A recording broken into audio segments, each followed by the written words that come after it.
안녕하세요. 천공의 이별과 재회입니다.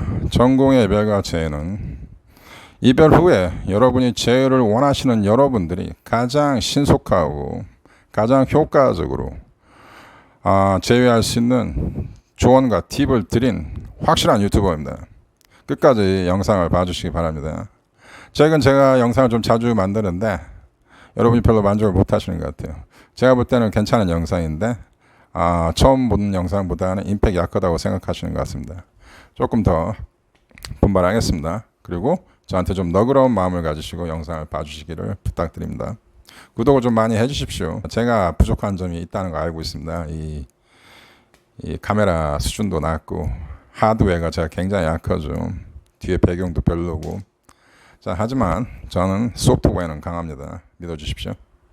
자, 오늘은 여러분의 원하는 바, 여러분이 재회를 하기 위해서 재회 가능성을 계산하는 계산법입니다. 제가 굉장히 이게 수학적으로 얘기를 했는데 저는 수학적인 개념을 좋아합니다. 그리고 저한테 상담하시는 많은 분들이 이런 수학적인 개념을 가지고 저한테 질문을 하십니다. 우리 언제쯤 재회가 될까요? 심지어 이런 분도 있어요. 크리스마스 이브 전까지 재회가 됐으면 좋겠어요. 어떻게 하면 될 수 있을까요? 저는 예수님이 아닙니다. 저는 예언자가 아니에요. 그리고 저는 어떤 신이 아닙니다. 어떤 신의 영역적인 걸 저한테 요구하신 분들이 있는데 저는 그냥 일개 유튜버입니다. 여러분한테 그래도 가장 과학적이고 현실적인 조언을 하는 유튜버라고 여러분이 생각을 해서 저한테 오신 거 아니겠습니까? 하지만 전 자신합니다. 뭘 자신하냐?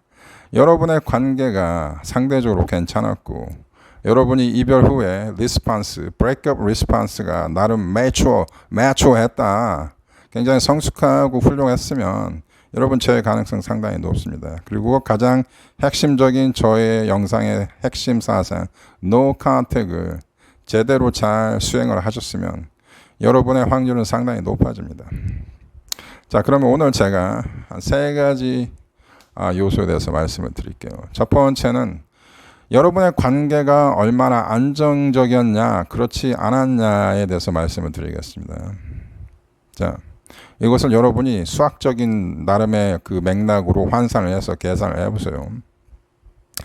여러분의 관계가 일단 장거리보다는 단거리 연애가 유리하고 단기 연애보다는 장기 연애가 유리한 건 확실합니다. 그건 어쩔 수 없어요. 여러분의 관계가 여러분의 어떤 깊은 인간관계를 공유할 수 있을 만큼 적당한 상당히 성숙한 시간을 가진 연애였다면은 확실히 여러분의 변수는 좋아집니다. 우리가 만약 2년을 사귀었다, 3년을 사귀었다, 1년을 사귀었다, 이 정도면 장기 연애라고 볼 수 있죠. 이 장기 연애를 한 사람이 단기 연애보다는 변수가 좋은데 중요한 것은 단기 연애나 단기 연애나 상관없이 얼마나 관계가 안정되고 훌륭했냐가 중요합니다. 만약에 1년을 사귀었어. 1년을 사귀었는데 특별한 어떠한 투쟁, 분쟁, 아규먼트, 갈등 이런 게 없어. 드라마가 없단 말이야. 굉장히 우리는 성숙하고 거의 싸운 적도 없고 헤어진 적도 없어. 이런 사람들은 언제나 갈등이 많았던 그런 관계에 있는 사람들보다는 재회가 될 확률이 훨씬 높죠. 늘 싸움이 많고 갈등이 많고 불만이 많았던 관계는 그렇지 않은 커플보다는 재회 가능성은 좀 희박해지죠. 그리고 재회가 되더라도 노 컨택을 해야 하는 기간은 더 길어지죠. 그러한 차이점이 있습니다. 명심하시고.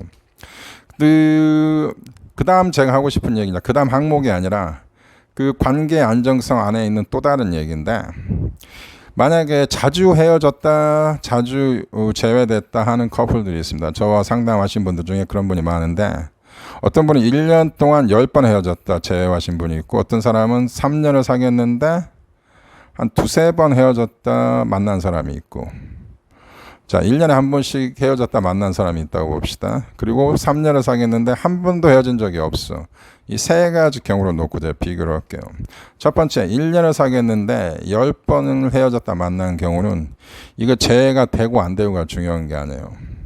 이런 사람은 이번에 또 제외될 수가 있어. 오히려 더 쉽게 될 수도 있어. 늘 하던 거기 때문에. 근데 이런 관계는 건강하지 않습니다. 이런 관계는 안 맞는 관계, 속된 얘기로. 이거는 정리를 하는 게 좋은 관계라고 보고. 두 번째는 이런 거죠. 3년 동안 한 번도 헤어진 적이 없는데 이번이 처음 헤어졌어. 요게 뭐 나름 좋다고 볼 수 있어요. 그리고 이거는 계산하는 방법이 여러 가지 다른 맥락을 봐는데 그 세 번째 것과 두 번째 것을 비교해 봅시다. 세 번째 이런 사람이야. 3년 동안 3번 헤어졌다가 3번 만났어. 아니면 1년 동안 한 2번 헤어졌다 2번 만났어. 1년으로 잡시다. 여러분 계산하기 좋게. 1년 동안 2번 헤어졌다 2번 만났다. 그건 좀 많이 헤어졌나? 그렇다 합시다. 만약에 이런 사람들은 1년 동안 한 번도 안 헤어지고 처음 헤어진 사람보다 오히려 제외될 가능성이 높습니다. 이게 왜 그러냐? 이게 헤어졌다 만나는 것이 나름의 형식이 되고 습관이 돼버리면 1년에 2번 헤어지면 꽤 자주 헤어졌다 볼 수 있어요. 6개월에 한 번씩 헤어진 거니까. 이번에 또 헤어졌으니까 세 번째 헤어지는 거잖아. 그럼 이게 한 3개월에 한 번씩 헤어졌다는 얘기인데 이런 사람들은 재회가 오히려 다 잘 될 수가 있어. 지금까지의 이별과 재회 과정에서 학습된 나름의 양식이 있고 공식이 형성이 되고 이게 그 사람들의 어떤 연애 패턴일 수가 있어요. 그러니까 이 사람들은 장기 연애로 갈 확률이 굉장히 높아집니다. 예를 들면 결혼하신 분들은 여러 가지 두 사람들이 공유해야 할 비즈니스적인 맥락 아젠다가 있다고. 아이들 양육, 교육, 출산, 그 다음에 부동산 문제, 재산 문제, 보험 문제, 국민연금, 뭐 여러 가지 등등. 이런 것들이 있기 때문에 그리고 이 결혼이라는 것은 한국 같은 사회에서는 뭐라 그럴까? 이 퍼블릭 이미지가 있지 않습니까? 퍼블릭 이미지. 이런 것들 때문에 쉽게 결혼을 파혼하기가 쉽지 않습니다. 뭐 이러한 이슈가 있는 사람들은 이혼해도 재혼이 잘 됩니다. 이런 여러 가지 복잡한 면을 계산을 해서 여러분이 얼마나 재회 가능성이 있는지 계산할 수 있어요. 두 번째는 betrayal. 얼마나 상대가 자기 자신한테 로열했냐, 충성했고 솔직하고 진실했냐입니다.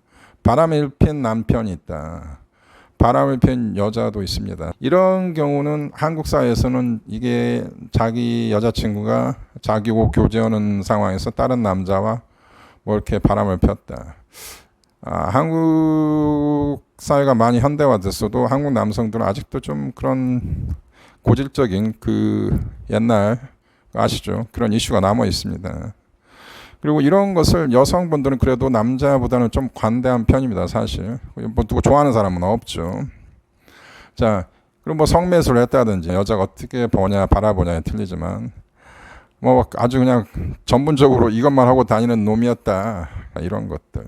이러한 이슈들이 나중에 밝혀지는 경우 이것도 이별과 재회에 있어서 상당한 역할을 합니다. 이런 점도 여러분이 점수에 가산점, 여러분 포인트를 여러분이 주든 말든 여러분이 알아서 그 점에 대해서 이제 생각을 하시면 되고.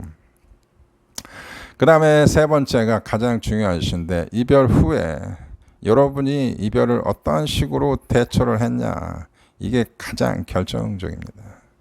세 번째 이 이슈, 이 breakup response, 헤어진 후 여러분이 어떻게 대응을 했냐 이게 가장 큰 어떤 요인을 차지합니다.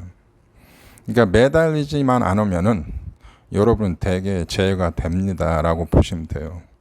그러니까 설득하고 찾아가고 막 그 직장에도 찾아가고 이런 것은 더 이상의 설득이 아니라 상대를 괴롭히는 것밖에 안 돼.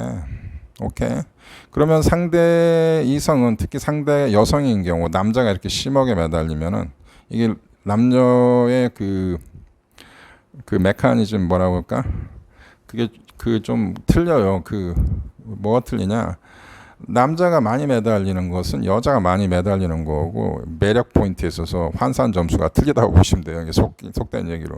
남자는 많이 매달리면 여자는 이런 생각을 합니다. 이 남자가 옵션이 없다라고 봅니다. 옵션이라는 것은 나 말고도 다른 여자한테 얼마나 인기가 있는 남자인가를 본다는 뜻에서 옵션인데 이게 좀 어려운 용어로 프리셀렉션이라고 합니다.